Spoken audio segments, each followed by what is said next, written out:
My final point is this. I think it's really critically important that everyone in this room addresses the question of what they say to government in relation to issues about tariffs and credits.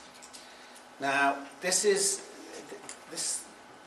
issue about emissions trading and carbon credits is one that most people lose the will to live before they get more than 5 minutes into the discussions.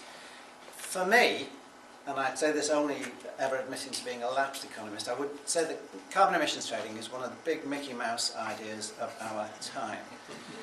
Most people go around scraping to try and understand how the credit system works. Those of us who are net exporters, producers of energy, go around chasing our acquisition of rocks or credits. And it is a barking mad waste of time.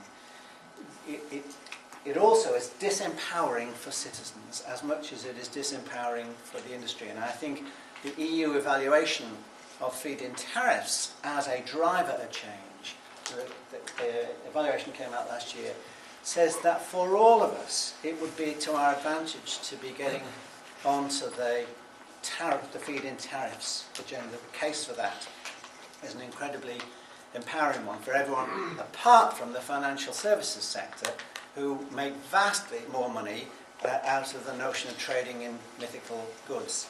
I would just remind all of us in this room that when we had a similar problem in relation to air pollution, in 1956 we introduced the Clean Air Act.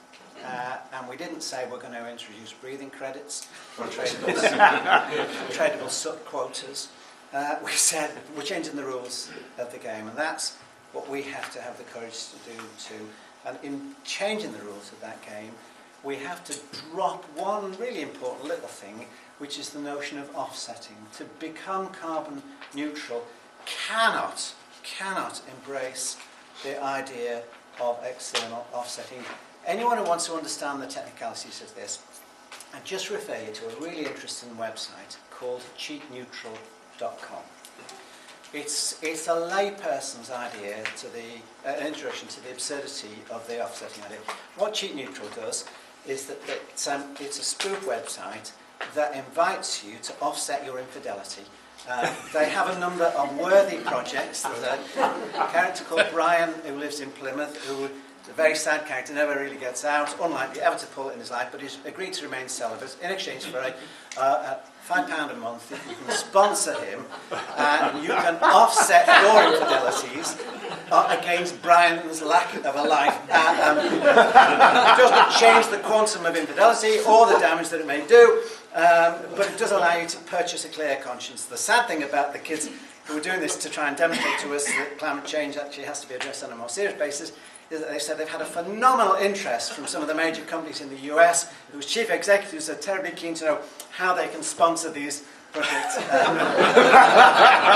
I just think we have to be somewhere else. And so I think we should just get real about the things we can do directly and ourselves about taking us into a completely different era rather than offloading it on someone else.